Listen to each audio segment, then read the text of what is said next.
Hello and welcome to Team Leader Toolkit Nuts and Bolts. Fantastic to have you here. Thursday has rolled around really, really quickly as per usual, but it's great to have you here. We've got a great session to share with you today, and it's all about the 5 tricks to counter when you are feeling siloed or when you've got conflicts between departments, because that's a very common scenario that I've come across. So we've got some 5 tricks to share with you today. So hopefully you'll be able to pick some of these things up and be able to work with that in your own workplace. So what do we mean by silos? Okay, so I mean when you're working in a company or a department and you're finding that you're getting silos between departments, you might be getting silos between shifts where people are working on their own, they're not working together, and that's where you get, duplication of effort. So, 2 or 3 people are doing the same thing and it's just being repeated. You get really ugly sort of toxic competitive environments. You get in-house fighting, all those sorts of things that really make it a difficult place to work. When you come to work, sometimes it's not a nice place to be, and we don't want that. We want to be able to work in collaboration with those departments that you're spending a lot of time with, or within your teams, whatever it may be. So we're going to talk about that today. And let me tell you that this usually starts off from the top. So we need to make sure that we've got some bits and pieces in place up the top, and I'll talk to you about what those are. But the other thing that we have to be really, really mindful of are the things that we can do to make a difference, to make that silos and conflict sort of reduce and even in the long term eradicate it altogether.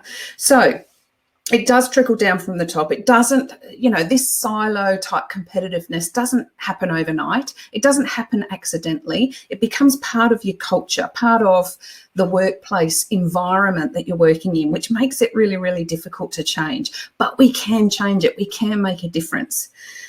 What happens when you've got siloed? You kill resources, so resources aren't shared.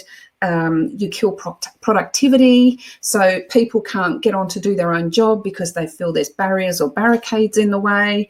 You jeopardize the achievement of the whole team. So there's lots and lots of things that we need to stop doing to make sure that those things don't happen to us. So there's 5 things. The first one I want you to think about is have a look at a unified vision. Okay, so make sure that your company, your business, wherever you're working has got some sort of unified statement, direction, vision that you can all work from. So it really, really important that you need to all row in the same direction, okay? And if somebody's going that way and somebody's going that way, it's going to cause sort of these silo effects. I remember when I was working at a brewery, and this is a brewery that I used to coach the leaders in, and we had a packaging team, and that had about maybe 8 leaders, 8 teams on the packaging floor, all doing 3 different shifts. Then we had brewing teams that I think they had about 3 leaders on 3 different shifts. Now, there were people in this brewing team that have been with the company for over 25 years and never stepped foot in the packaging hall. There was so much discontent between them. There was so much toxic competitiveness that it just made it impossible for them to collaborate and work together.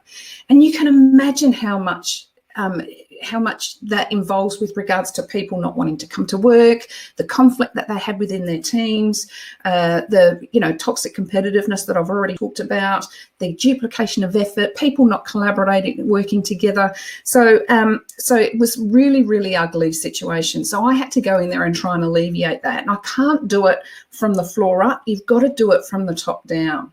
So after we discovered what our unified direction was, what our mission statement, that hierarchical sort of beaming arrow that tells us where we want to go, once we discovered what that was, we were able to trickle down. So we did lots of things, and some of these things are in here, so I'm going to share them with you today. The first one, obviously, we've talked about that unified vision, having that direction that everybody can row in the same way. And that has to come from the top. It doesn't come from us. So make sure that you've got one. If you haven't got one in your company, if there isn't one in your business, then I would suggest go out and insist on it. Go and speak to your leader, manager, whatever, and say, we need a mission statement. What are we trying to do? Is it increase productivity year on year? Is it performance based? Is it cultural based? What is our vision? What are we aiming for? Okay, and make sure you get that from them. And it has to be something that that they buy into as well. So make sure you can insist on it. So the other thing that you can do, remember that conversation in module 1 in the unlocking portal where you have to go and have a chat to your manager and you ask what the plans are for 30, 60, 90 days in advance. That's going to give you some sort of unified understanding of what's coming down the line as well, what's going to be important, where are we going to have our priorities. So make sure that you take note of what those are. And also make sure that you've had those conversations so that you can trickle down this mission statement that's going to be quite hierarching and overarching. So make sure you can trickle that down. So you've got your mission statement, then you've got your 60, 90, 30-day goal type things. Then you might have your KPIs and on a day-to-day sort of basis or weekly basis that you have to achieve. Having that structure of goals is really, really important. And I'm going to show you how to do that in a minute. Now, we have to make sure that when we've got these trickle goals that we're always trying to, and this is the second one, achieve a common goal. So what do I mean by that? So you've made sure that you've got had that conversation with your manager, you've got your vision statement, the goals have trickled down. Now I want you to go and share those draft goals that you've got with your peers. So it might be your peers that do the same job as you, but might be on a different shift. It might be peers that a department that you work very closely with, but that you don't see on a day-to-day basis. Those sorts of peers are really, really important. If they sort of overlap with you with regards to work and tasks and projects and things like that, then it's really, really important to collaborate with them and say, hey, listen, we've drafted up our goals for the next 3 months, 12 months, 3 years, whatever it may be, maybe all of those. I'd really like you to have a look at them and see how they align with yours. And let's sort of collaborate together and get this done. So you're going to work towards a common goal. So you've got your unified vision, which is number 1. Then you're going to work and collaborate with your peers for a common goal that you can work towards. Once you've communicated that with your peers and you've collaborated and you have aligned your goals, then it's time to introduce them to your team members and say, these are our goals for the next 3, 6, 9, 12 months. These are what we're going to do. And we've aligned them with B shift or night shift or department XYZ so that their goals are aligned with ours, so that we'd be working together. So make sure you have that verbal communication with your team and let them know that it's a collaboration of a common goal that you're all aiming for. Number 3, what's your own language? And I don't mean swearing and carrying on. When I say language, I'm talking about what are the words that you use. So say you come into work on a day shift and the night shift before hasn't been able to get something done. What do you say? Do you say things like, oh, bloody hell, they haven't gotten this on again, that's typical, blah, blah, blah, blah, blah. If you're saying things like that, I want you to stop. I want you to stop and take a step back. What is this doing to the impact of your team? Are they then following your lead? Are you setting the example to be competitive or sort of isolating or whatever it may be? So we need to make sure that we don't finger point, add blame, if there's any sort of unfinished tasks, because honestly, we don't know what happened, right? So that night shift might have had all sorts of issues that are happening, or that other department might have been really, really low on team members for whatever reason. We don't know the circumstances, so we're not going to make any judgments to what's going on. I know it can be frustrating, I know it can be hard, but we're going to put some things in place that's going to allow you to have the knowledge of what did go on so that you can be a little bit more empathetic maybe on what's happened. So you as a leader are going to set the example. And if you're whinging and moaning about the other teams, if you're, criticizing the other departments, then that is going to have a roll-on effect to your team members, and that's what they're going to do. And it's going to create this infighting, this conflict, which is what we're trying to alleviate. Okay, so first one, make sure you've got that big hierarchy, sort of company, team, vision, mission statement. Then we're going to cascade them down into goals. Once we've got those goals, we're going to share those draft goals with our peers. So leaders, the same as you are, we're going to share them with them. So that might be leaders on another shift that do the same job as you. It might be from other departments. Once you've shared those, you're going to communicate them to your team and make sure that you tell them that this is goals that is done in collaboration with XYZ department and A and B shift. Okay, then we're going to watch our own language. That's number 3. We're going to watch our own language. We're going to make sure the things that we say aren't negatively towards any other department or shift. Okay, so we're going to make sure that if we've got a load of tasks and some have come over from another shift or another department, if you've got something to say about it, do not say it in front of your team. If you want to go and say, hey, this is not right, speak to the peer that's in charge of that other department and team that's on the same level as you, and go in there with a question. Hey, can you help me understand why this happened? And we'll talk about how we can do that in a minute. So number 4, the other thing I want you to do is, now you've set all those goals, you want to execute those goals and you want to measure those goals. Remember, we did goal setting in one of the modules in the unlocking portal, and we talked about SMART goals. So they're time bound, right? So they're really, really specific, they're measurable, they're achievable, they're realistic, and they're time bound. Really, really important. You've got all those 5 things, the SMART things: specific, measurable, achievable, realistic, and time bound. So we're going to make sure that those goals are SMART goals, because we need to measure and we need to follow up on a regular basis to make sure that our team members are being able to achieve these. And we would like to meet regularly with the team leaders of the other departments or shifts so they can measure as well, and we can compare notes and determine, okay, they need more support, how can we support that? We need more support, how can they support us? Okay, get that collaboration going. It's going to be really, really vital when you're moving forward and trying to get that synergy together. All right, so you've got a SMART goal template in the unlocking portal. So download it today if you're not doing SMART goals. Okay, download it today and have a look at it. Really, really simple to use.